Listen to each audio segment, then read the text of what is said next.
Hi.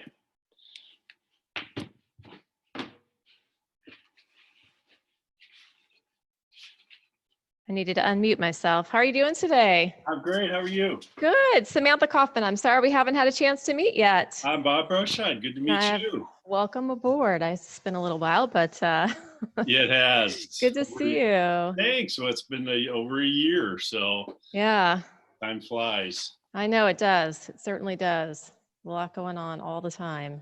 Yes. Well, I appreciate you helping out today and being willing to help facilitate this. It's definitely going to be a good discussion for everyone. Yeah, it is. It's probably timely, knowing decisions are starting to be made around the state, around the nation, other states. And I think it's a great time to just get everybody together, just not to say we can influence each other, but at least know what others are doing, because the decision over here affects everybody over here. So exactly. So yeah, we had a conversation with the Forest Service yesterday about that. So forgive me, because I'm trying to still figure out all of the using the computer, Zoom. No worries. I think everybody's in the same boat. They're not used to working virtually, so it's going to be a little bit of a learning curve for everyone. Yeah, sure is. It sure is. I think about 80% of our office is teleworking right now. So which is good. Yeah. And was your staff set up originally to be able to do that? For the most part, they were. I think some of the software stuff was, the state has their own preference, and then like Zoom, I had to actually have my IT guys download the registrations and all of that stuff. So, but nothing that's come up yet that's caused me any concerns. I think it's a great thing. So good, yeah. I definitely think this is going to change how everybody works going forward. I hope so. The state's always been behind. They've always thought, they don't see you, then they assume you're not working. And everybody else has decades of experience and kind of running to catch up. Right. Honestly, I find that working from home, I get more done than when I'm in the office. It's just less interruptions and disruptions, and focus a lot more. I know it's a change. I think you get in the fast pace, and somebody always coming in your office, but no, I think you're right. If it's quiet and you're not getting interrupted, you can probably get a lot done. Definitely. So, yeah, I'm looking forward to it. We'll see how long this lasts. Yeah. So, wish we knew. Yeah, I know. But let me try to get organized here. Okay.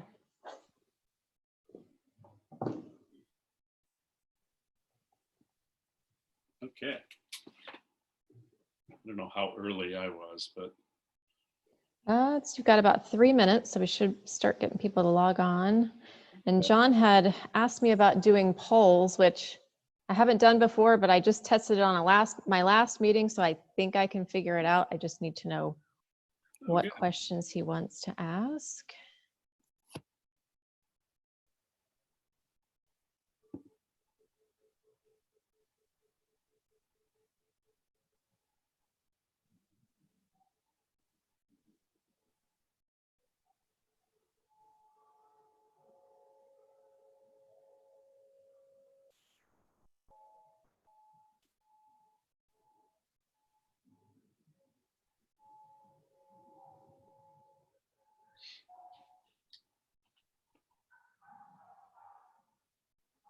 Be right back. Sean here. Hey, Sean. Good afternoon, everyone. John, I just sent you a message, but anyway, since you're on the line, I did figure out the polls. I just got off my last call, but I was able to play with it a little bit, and I think I can do it. I just need to know what questions you want me to ask. I can set up the poll, everybody can vote, and then I can show everyone the results. So we can do it on the fly. That we can. I thought I sent it to you. Questions? Well, I haven't looked at my email, so I've just been in a meeting. I just got out. It's right in your inbox. Okay.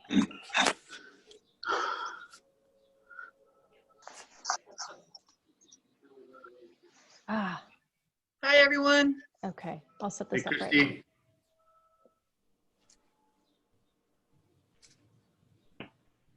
This will look really neat when we have 100 people in the room. How many we have signed up? I think we just have over 27. Oh, excellent. A few other invites, so definitely awesome. Geez, John, you look like you're just right down the road. Right around the corner, huh? The office next door. 6 feet away, people.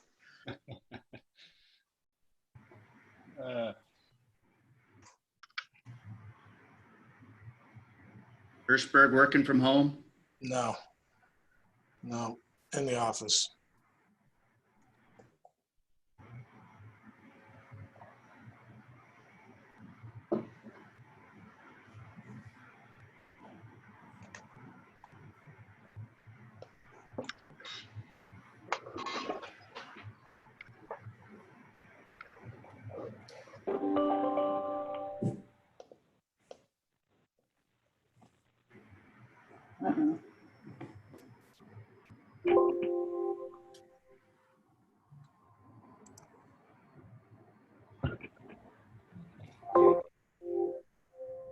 Hi, everybody. Hi. Hey, Liz. Liz?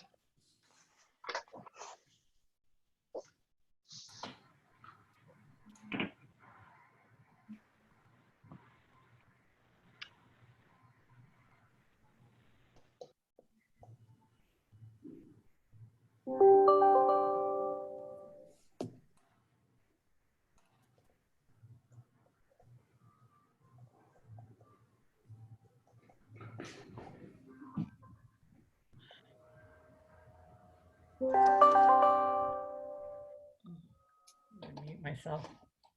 All right, who's 5299 on the call? I'm coming in a different direction. That's Sean. Oh, hey, Sean. Give me 1 sec. I'm gonna hang up. There we go. Seems to be working so far. I think I've used 5 different online meeting things over the past 10 days. So trying to keep track of what is what and where. They do seem to cancel out each other now and then when you have the settings on the microphone or the monitor or other things. So well, this looks like probably we're going to have a couple more join us as we're already at 3:31.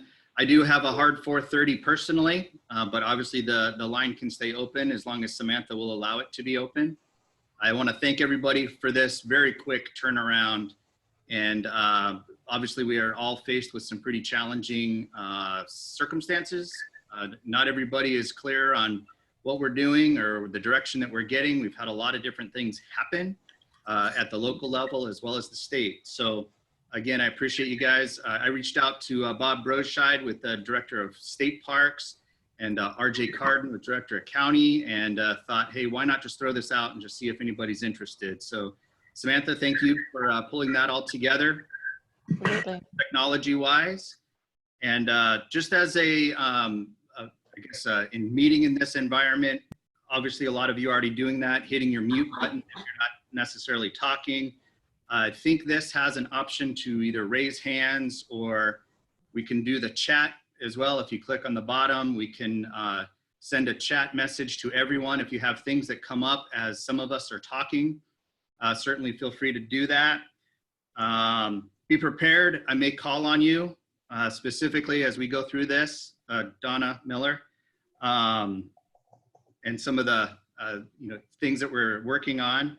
Also, I think as a matter of decorum, if you you already know where your bathrooms are, so we don't need to worry about that, do we? I'm just trying to be funny.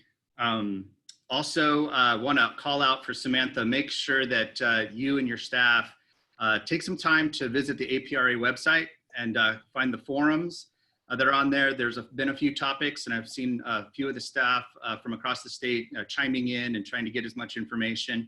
But hopefully out of this, we'll be able to have some something that we can spread across the state and to be very resourceful for the rest of your teams. So with that, if there's any questions, concerns, I'll roll right into sort of our, what we started with was the agenda. I'm going to drop something in everybody's inbox right now.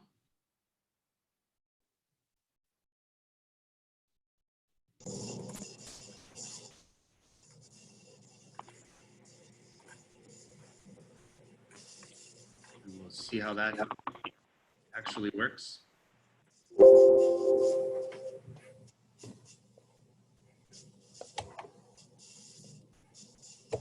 So the Governor Ducey's executive order, the 2012 or 2020-12, defining the essential services. A lot of questions came out in defining and being very specific to our business. Welcome to Zoom. Enter your meeting ID followed by pound.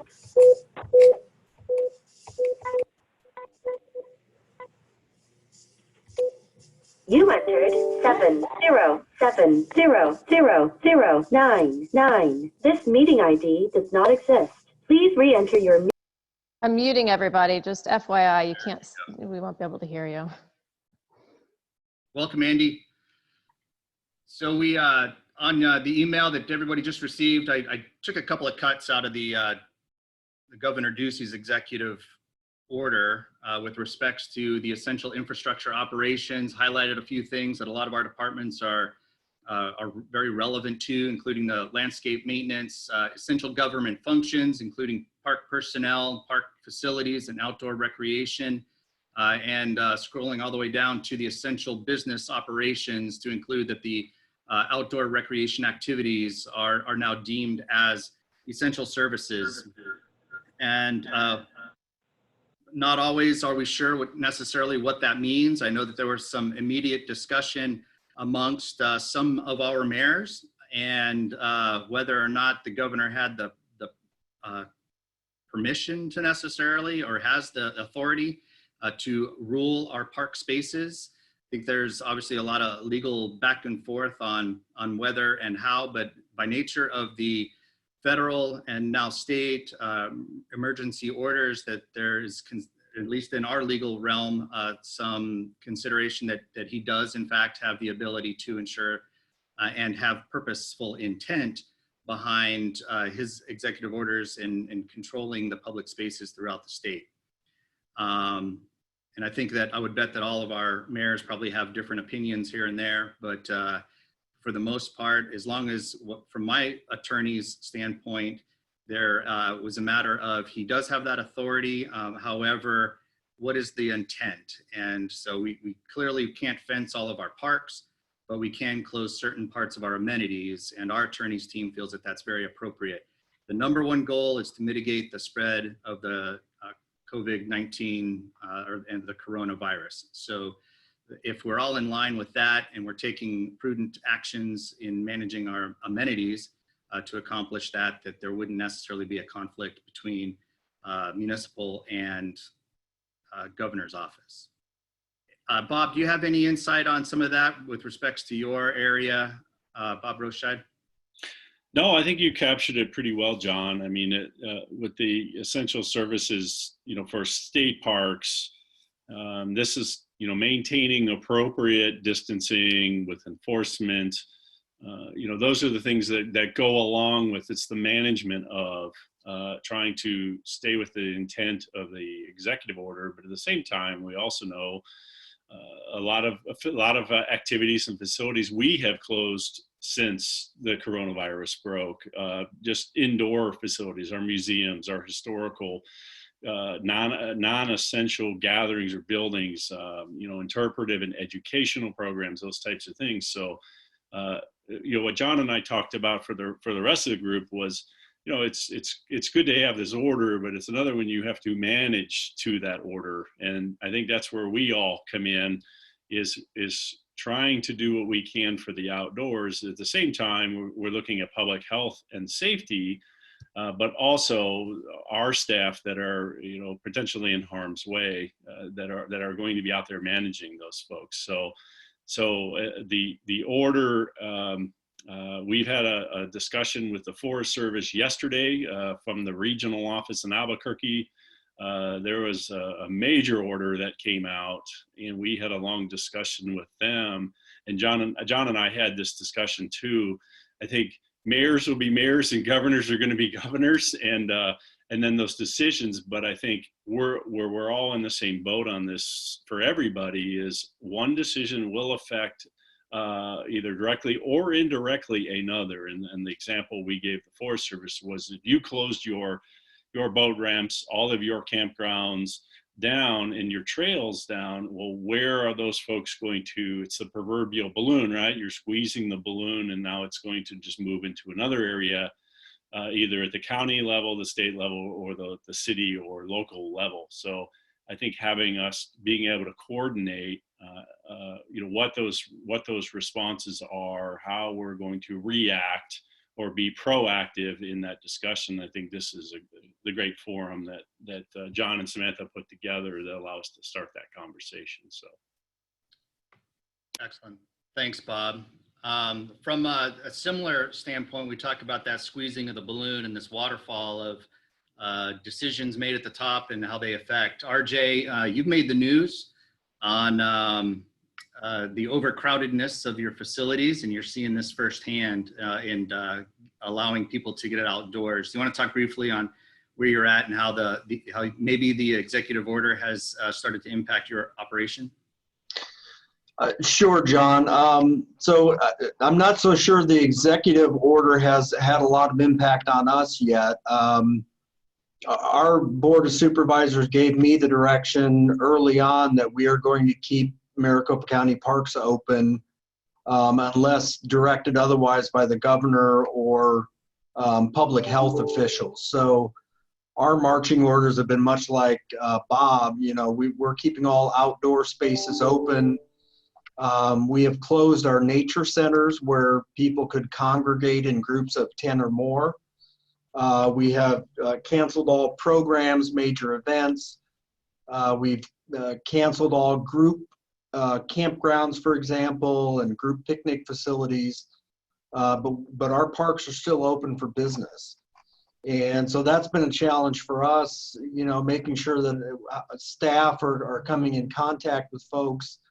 If you saw the little news clip that I did on Sunday, we had at the top of the Waterfall Trail, which is normally a very beautiful spot, 40 or 50 people gathering in one location, about 6 inches away from each other. So that's going to be a challenge for us.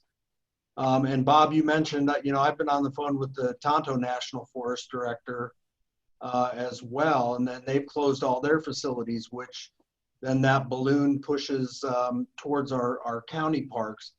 I just got off the phone about an hour ago with the BLM Phoenix District Manager, and they are putting together contingency plans for closing all of the BLM sites, which then squeezes that balloon a little bit further.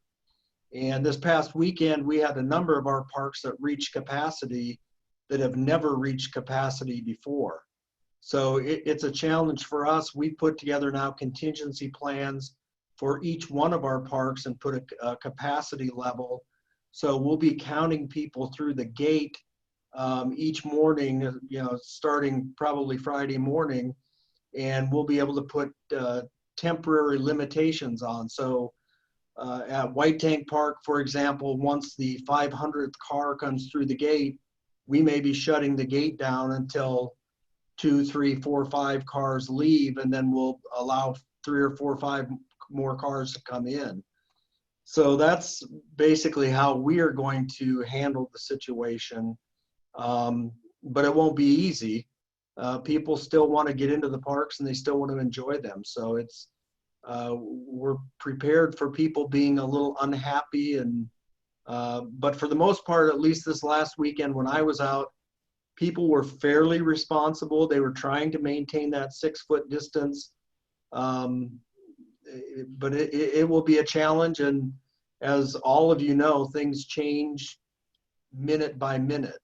I'm getting new direction from our county leadership every minute, and I'm sure all of you are as well.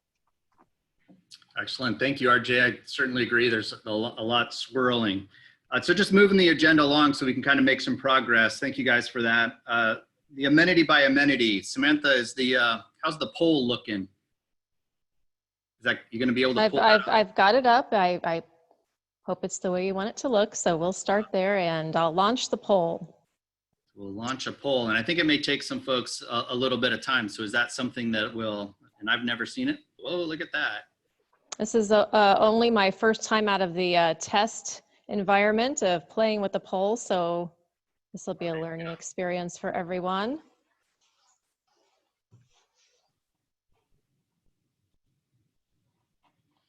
So I'm not seeing necessarily how to choose it. Yeah. Okay. How to choose an option. So if I were to say my rec centers are open, closed, mixed, or other, how do I choose it? Should be able to just click on it. Somebody's clicking on it because I'm seeing Ma'am, responses. I was able to click on it, but I can't submit. This is Sean. Okay. Same here. This is Inger. Or 002811. I was able to submit. Yeah, mine seemed to work fine. Submitted through. This is Donna. Can everyone hear me okay? Yes. So on number 4, it doesn't let you, it only lets you select one on closed park amenities. This was an on-the-fly poll, so my apologies. Okay. Hey guys, for those of you who think you can't submit, which was what I was experiencing, scroll down and then you'll be able to see the remaining questions. And it looks like you have to answer every an item in each category. If you leave one category blank, it won't let you submit.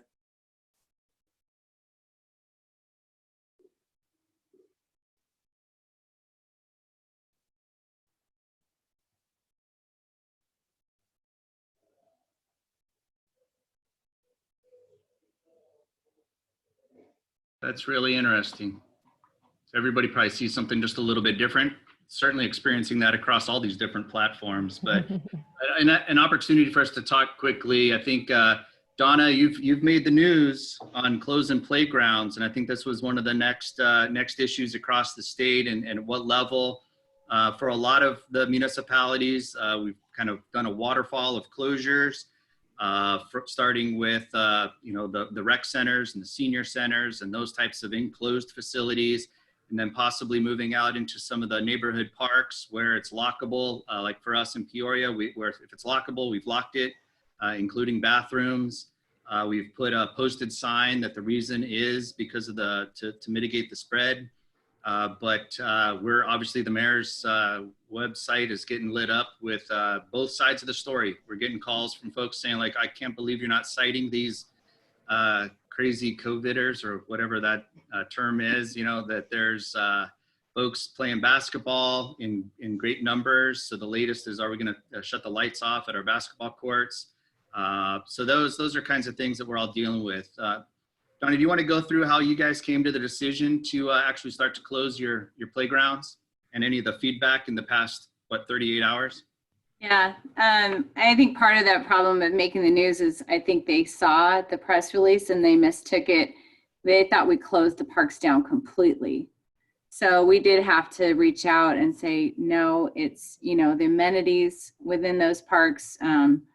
So yeah, we did the same thing similar to you. We started off with recreation centers, and then those lockable spaces in our parks, like dog parks and pickleball courts and our skate park. We locked those up initially, restrooms. And then, we were seeing huge numbers of children on the playground, also basketball courts and those type of things, still getting together in large groups and not maintaining that social distance. So we had been talking about closing those areas, and then we had a lot of public feedback, reaching our mayor and council that, people were concerned. So we just made that move to close them just on Monday. People can still, come to the park and walk, and we're really trying to promote that social distancing. Excellent. Thank you. I have a question. Same part. Who was that? Christy. So Donna, what agency do you represent? City of Surprise. Okay, thank you. I didn't know that. That's all right now. So along these lines of things being open and closed, Bob and I had a brief discussion. He's got some wizards over there in the GIS realm, and thinking about how handy it would be for us to have a real-time survey that could plot on the GIS and across the state to be able to kind of show what and how others are responding.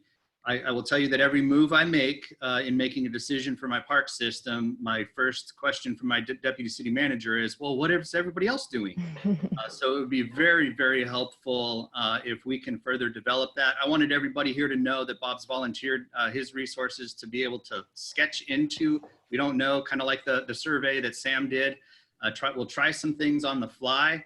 But as the state park agency, he's got some really smart people, and then can take that statewide global perspective and good data. He is in the process of developing their statewide trails plan and other things. So I think that it's a really good place to house. So Bob, thank you for being willing to do that. And we will, as we further develop that concept of having some real-time data on who's got what open, who's got what closed. And if you think about the other side of this, we're all going to have to make a call when we start opening things back up again, and who's going to be the first one, who's going to be the first brave one to start to do that. The next item on the agenda was the education versus enforcement protocols. I'm not quite sure if anybody has jumped into this yet. In general, I think our professional approach has always been education before enforcement. Some of the questions have come up like, well, who's, even from calls to the mayor, like, why aren't we citing these people?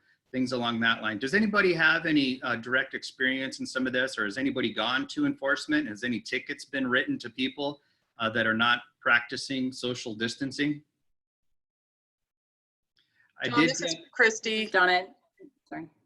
Oh, our police department has higher and better priorities, and they've made that clear to leadership.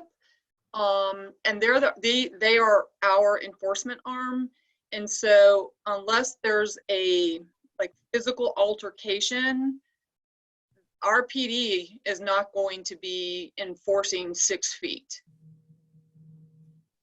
Agreed. And we've pretty much gotten that same message. We've started different ways. So our park ranger officers are now in Parks and Recreation. I've also reached out to our Neighborhood and Human Services Department, who have the code officers. And many of the code departments are no longer going out and being proactive in their enforcement of things like weeds. So we're in discussions on like, hey, does this give us an opportunity to have somebody with a little bit more of a enforcement uniform or ability, so they actually have the ability to cite people if necessary. But I think unless somebody would disagree, that the general concept here is that we bolster our education. And as we go through this reassignment process, so we've got a lot of folks that are running out of work to do because of this reduced service to the public. We're going to introduce the concept of having folks visit the parks more often, and where we can see and be willing to approach crowds 6 feet away, educate, inform, and have information. The attachment on the email I sent out has a little half sheet flyer that we created, literally taking from the NRPA message and branded that to Peoria as a way to kind of stay consistent with the messaging, but give somebody some local resources. It's certainly been in the news a lot about this. We probably are seeing it about 50-50. People are kind of half and half on how they feel about this, that you should keep restrooms open as an essential service. Others are saying, no, if you can spread the virus, then you close it. So we really don't have a lean one way or another, but education versus enforcement, we're looking at probably scaling some of that up. The basketball crowds that are starting to show up, and as I start to turn off lights, I could sense that there may be more issues out and about. graffiti and stuff like that, we have, and whether it's just because it was spring break, we've seen a little uptick in graffiti and vandalism. Whether it's directly related to bathrooms being closed or other things, I don't know. But none have been burned down in the past 2 weeks, so that's a good thing. We tend to have some of our bathrooms catch on fire during spring break. Any other thoughts? Yeah, Mark. Just on that flyer that you sent out, the NRPA that put together, if anybody needs that in Spanish, we translated that earlier today and happy to share that if anybody needs it. Oh, that'd be great, Mark. Yeah, I appreciate that. That was certainly something that we were thinking about as well, and will be very helpful. Thanks for offering that up. Yeah. John, I don't know if you can hear me now. It's Jim. We hear you, Jim. How you doing? Sorry I joined a little late. We've had pretty good success posting poster size signs, basically in the heavy traffic areas, near playgrounds and dog parks, basically stop the spread. Before the signs went up, we saw more gathering. And once we posted the signs and we had the proper, etiquette of keeping an appropriate distance, no gathering more than 10 people. And in the 3 or 4 days that we posted them, we've seen a difference. I mean, people seem to respond to it. So for whatever that's worth, we've seen a behavior respond in a positive way to those posters. It basically very straightforward A-frames. We've just put A-frames in these heavy traffic areas. Jim, could you share that with me?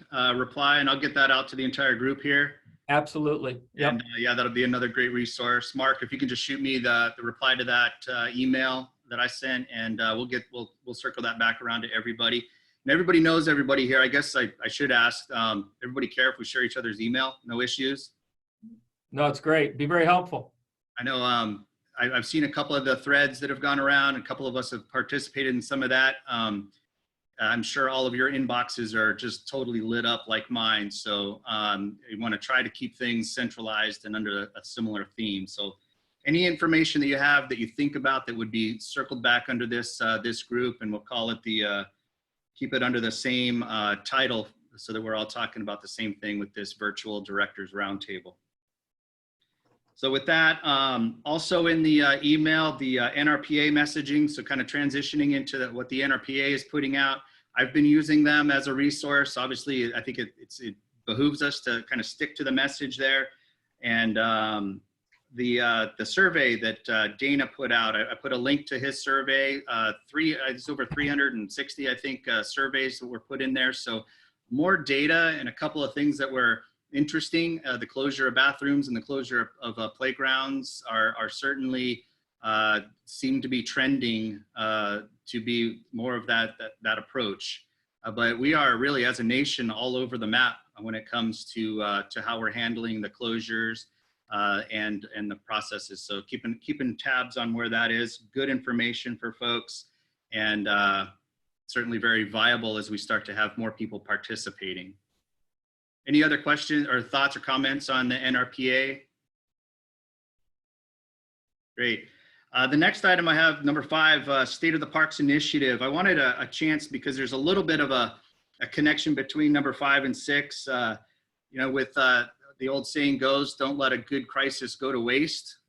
Is there an opportunity with the executive order and the fact that so many people are going outside and utilizing our open spaces and our parks? What are some of the things that we can do now to implement and to bring awareness to? So I'm going to ask RJ to talk about our State of the Parks initiative that was launched through CASCA and the Sonoran Institute, and some of the work that we've been working on with the Central Arizona Conservation Alliance. RJ? Well, thank you, John. I didn't know you were going to call on me for this one. I told you be ready. Oh, okay. So yeah, the Central Arizona Conservation Alliance has been working to promote really large open space park opportunities throughout Central Arizona. And they started on a State of the Parks initiative. I think a number of park directors in here were on the initial meeting, and really looking at how do we, and at that time, I think it was because growth of this area has just been exponential. And so how do we look at preserving those both people and wildlife corridors, along with large open spaces that are going to become impacted by development in the future. And so this initiative has kind of worked under that premise. And after the first meeting, I think there was a lot of discussion about where is the majority of growth happening in the central region. And a lot of that is obviously in the West Valley. So we've kind of morphed that group into looking at large open spaces, corridors in the West Valley, and a number of both cities and the county have kind of jumped on that. But I think, John, you're right, this is maybe an opportunity to take that. It's been, I can't remember when a governor has said that parks are an essential service. So that's something that we probably all need to really jump on, whether it be through the State of the Parks initiative or through all initiatives that we may have, whether it be bond elections or whatever the case may be. And if your parks are like mine, I think we're finding out that this is where people go to when they need a little escape, when they need some relief from stress. They're coming to our parks. So I think just above and beyond kind of that State of the Parks initiative, John, we just all need to kind of jump on this and seize on the moment. And another topic that I was hoping we might talk a little bit about too is what we think about budget impacts in the future. And I think this kind of really follows up with that, right? If we're an essential service, let's look at keeping parks whole over the coming year. So that's just a little bit about that, John. I think the State of the Parks initiative probably is going to be put on hold a little bit for the next couple of months, and we'll jump back into that probably in June. Thanks, RJ. And yeah, sorry for putting you on the spot, but okay. you're so good at it. You know exactly what's going on, and I appreciate it.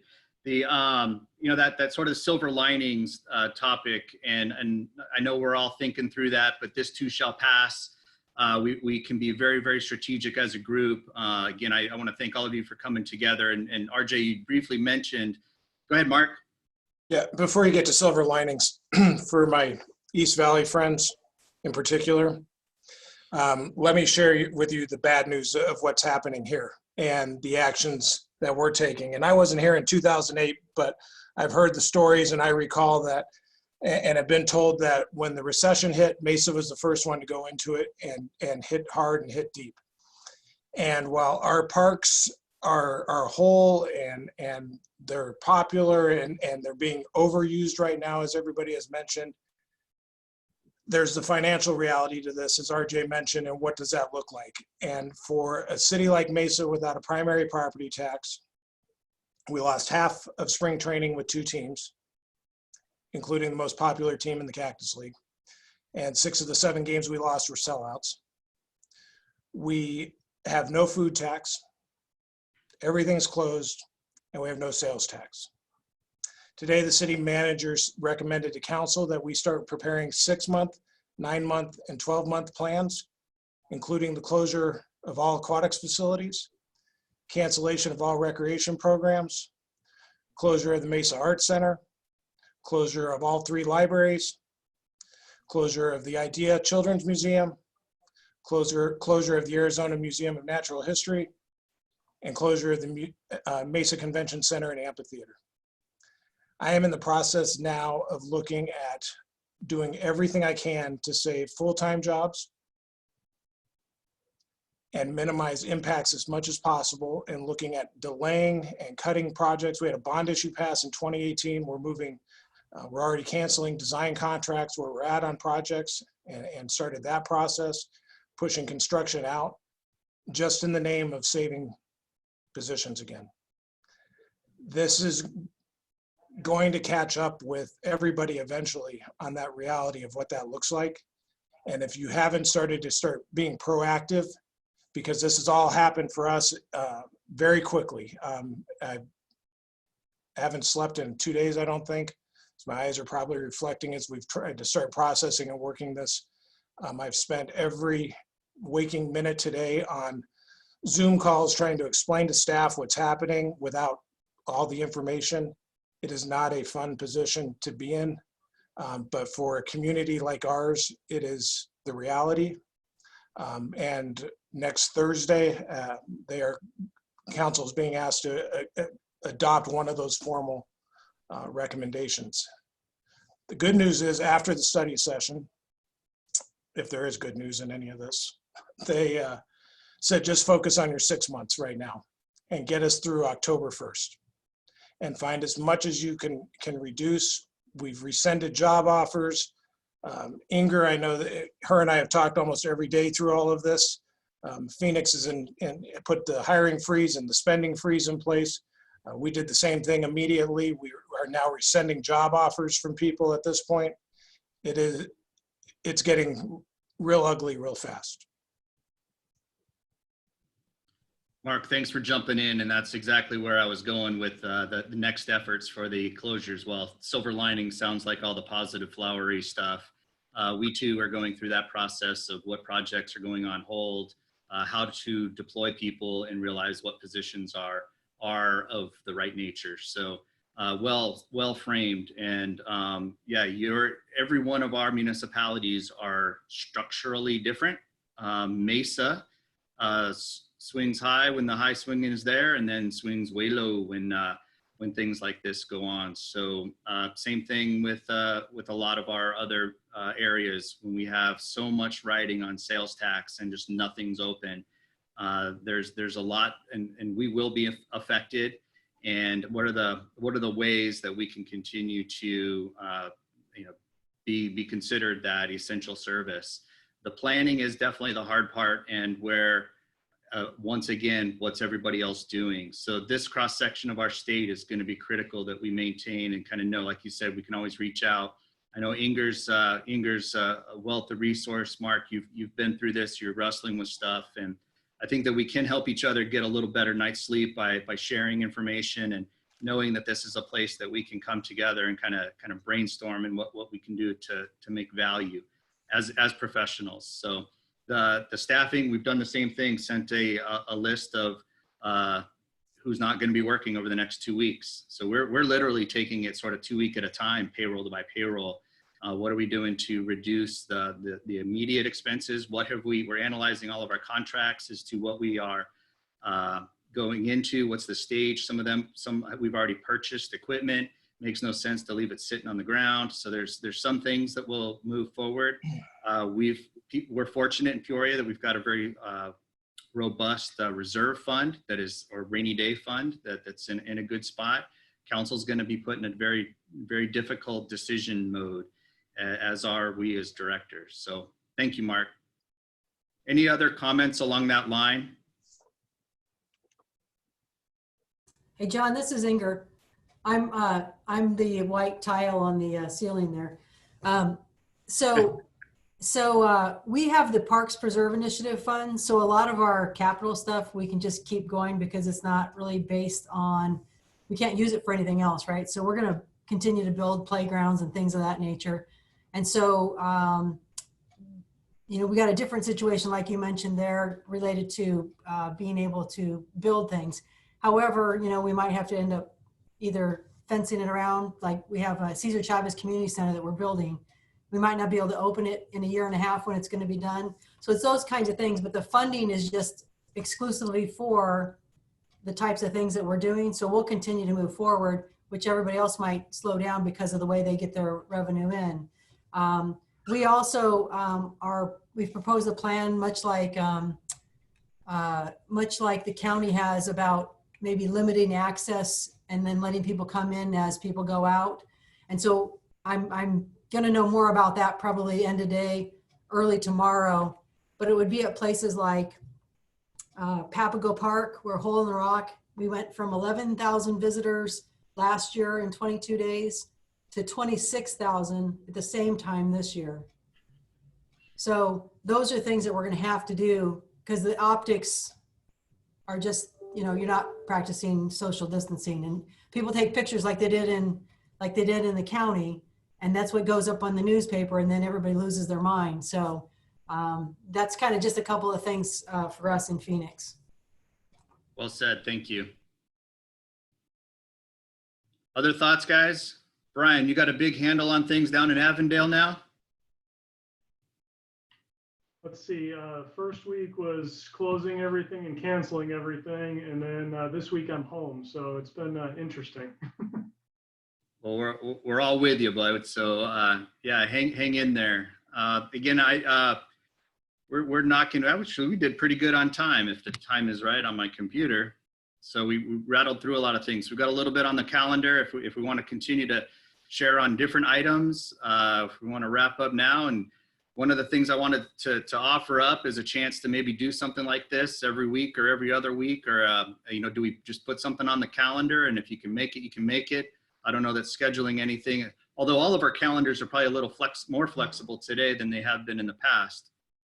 But yeah, if you think this is worthwhile, we'll certainly pull it together. Sam's made that available to us. It's part of what APRA is all about. So again, I thank you guys. We'll shoot me an email or drop a note in the Zoom box here. We have the ability to record. This is all recorded, so we can keep good notes and share appropriately. So anything from in thinking along these lines from a local standpoint, I was just thinking, Bob, with the work from Land Water Conservation Fund and obviously the Heritage Fund got a little bit of a spark, but then a kick in the off the agenda. But anything from Land Water Conservation Fund and what that is presenting as an opportunity? Yeah, just hearing some of the struggles. We're already looking at that too, John. I mean, for internal, there's a lot of restrictions, as you know.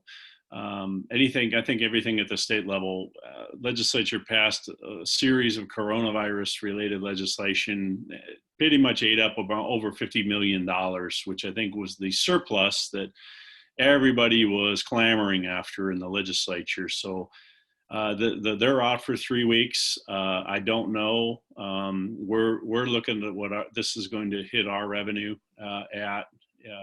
We saw, I think, the first week of the coronavirus, we saw this is mainly for the international. I think much like you were seeing with spring training, we had 200 campsite, RV, and other reservations canceled in one day, and that. Luckily, it's slowed. We're seeing some folks out there, but I shared a map with you, John, as well as Samantha. This is the daily update of a map that I think John referenced that we can do at the state level for you guys. This is nationwide, where state parks are nationwide. And every state that goes on lockdown or closes their parks or whatever, we are seeing RVers coming in by the groves. They're like ships at sea with all the harbors closed. They have nowhere to go, and they're flocking to Arizona.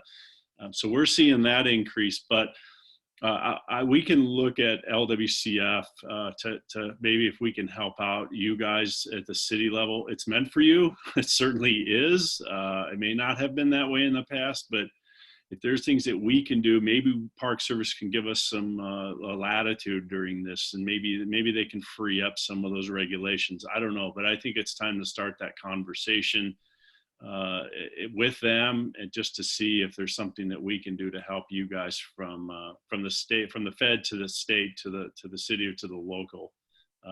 We will definitely be looking at that and see what we can do.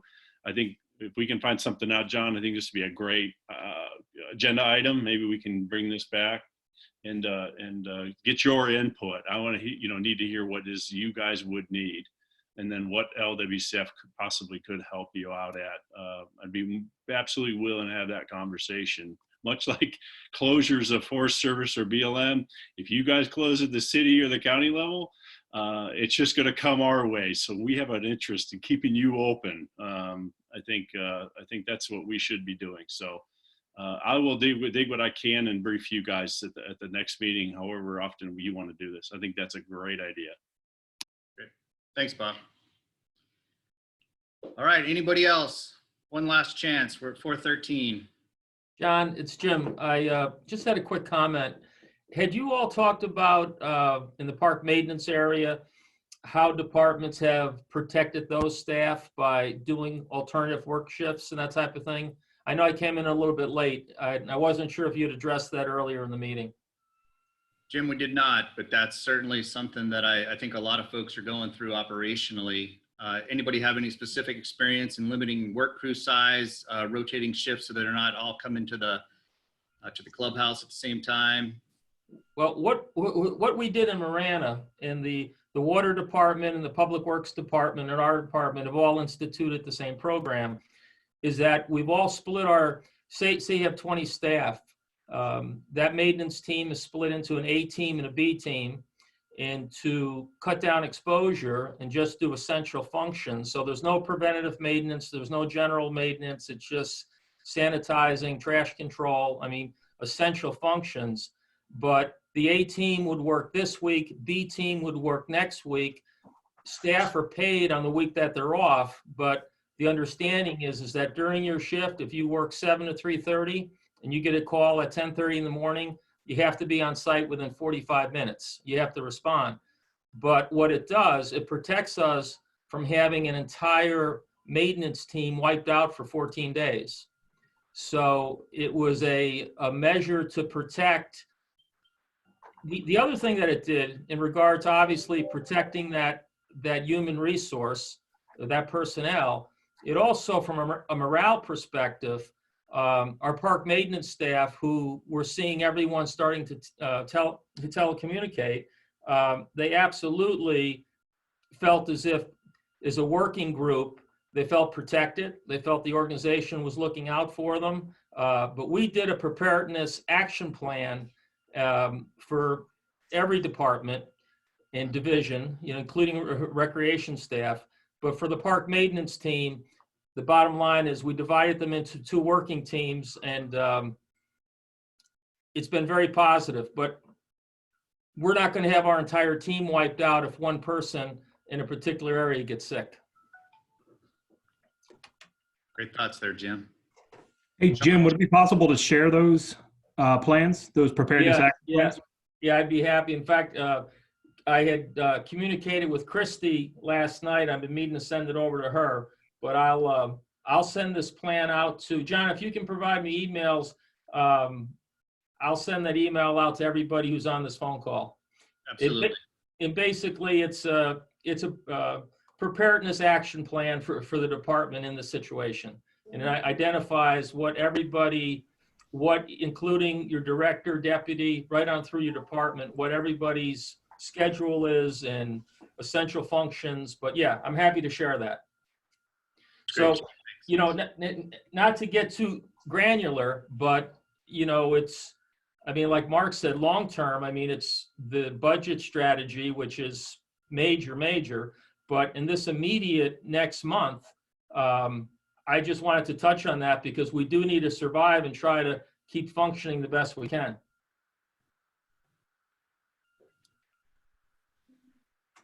Hey, John, I want to jump in on that. So yeah, Jim and I had a conversation about this yesterday, but it made me think about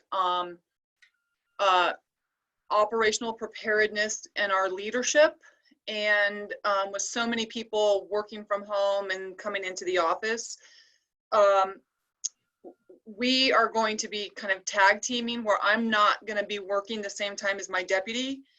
And then we're actually going to be implementing that within town hall, so that way other departments that have the deputy, or excuse me, the director and some just key leaders, that we communicate much like we're doing today in the event something happens with family or themselves. So that might be another implementation plan to take.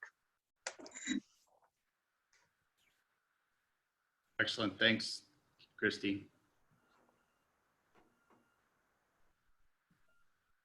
I've put everybody into an email, into the CC.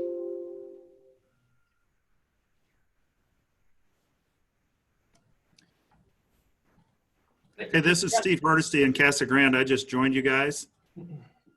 Sorry I'm late for one, but question, how many cities in Arizona right now that you all know of are doing the work from home stuff?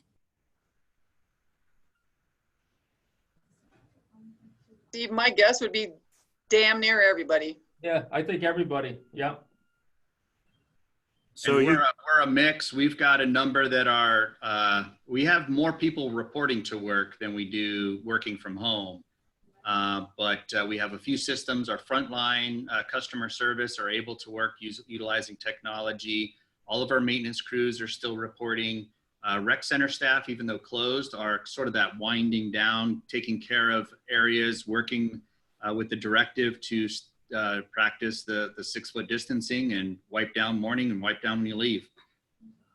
Right. So basically, for most of you, if you can work from home based on technology or some duties, people are doing that. Absolutely. Absolutely. Okay. Yeah. We had a situation in Marana last week that, just a little example for everybody. We had our entire leadership team in the town, our town manager, all the department heads. And on Saturday morning, there were 20 of us that got an email that said we would be, I got it at 6 o'clock on Saturday morning, that all department heads would be in self-quarantine for 14 days because somebody in that room earlier in the week had symptoms. And anyway, we had point of the story is that the entire town leadership team had to work from home Monday and Tuesday. Now this person was tested, and on Tuesday afternoon they were cleared.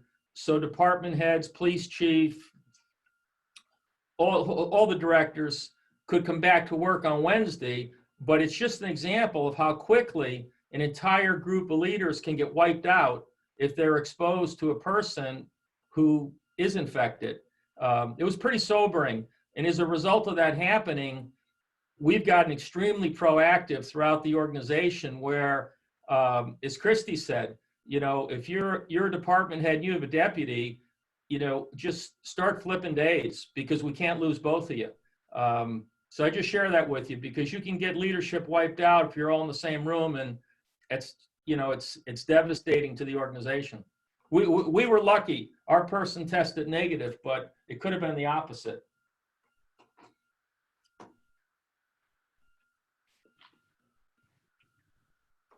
I think the topic list is getting long. We can do a lot of different scenarios for sure. But all great points. And this is one of those degrees of how seriously are we taking this. We can see that in probably every one of our organizations where until something tragic or something darn scary like what happened as Jim described, are we going to necessarily take this serious? Other cities are going to jump a lot quicker, like Mesa, because they felt the pain a lot harder back in 07. Hell, some of us in our profession don't even remember that year, or those years of reductions. So, and we're pretty quick to forget as a council or as elected officials or city managers and even directors for that matter. It was a different perspective. So in having to make those calls, again, I think this is a great forum. I've got a handful of emails of things to share. I just shared everybody's on the CC, so we can continue in these areas. Jim, your contributions, Mark, your info, and Bob, I'll share that map as well. I've included you on that too. So all of these are really, really good pieces of information that plug in, and I think that's the power of our connections here. Everybody's going through different practices, but we're all here to serve our communities and with the resources that we have. So again, I'm going to jump off, but I appreciate you guys so much. And Sam, thanks for coordinating this together. A lot of good information in the Zoom chat. I think we can download that and share that afterwards as well. So if we want to peruse through that on one of your next Zoom meetings that's not so exciting, we can provide that as good information. So with that, all good? Thanks for putting it together, John. Thanks, everybody. Thanks, John. Thank you. Thank you. Good. See ya.